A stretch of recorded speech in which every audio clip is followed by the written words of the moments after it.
حضرت رسول پاک صلی اللہ علیہ وسلم نے ارشاد فرمایا ما رأيت مثل النار نام حاربها ولا مثل الجنة نام طالبها، کہ میں نے نہیں دیکھا جہنم کے مانند، آگ کے مانند، جس کی شدت کے باوجود اس سے بھاگنے والا شخص سو رہا ہے غفلت کے ساتھ،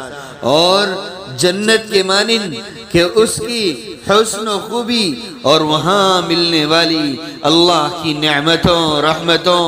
اور برکتوں اور اس کے رحم و کرم کے باوجود کہ یہ اس کا طالب آدمی اس کے پانے کے لیے محنت کرنے کے باوجود بجائے سو رہا ہے۔ چاہیے تو یہ تھا کہ جہنم سے بچنے کے لیے گناہوں کو چھوڑ کر بھاگتا، جنت کو حاصل کرنے کے لیے دنیا کی لذتوں کو چھوڑ کر اللہ کے سامنے کھڑا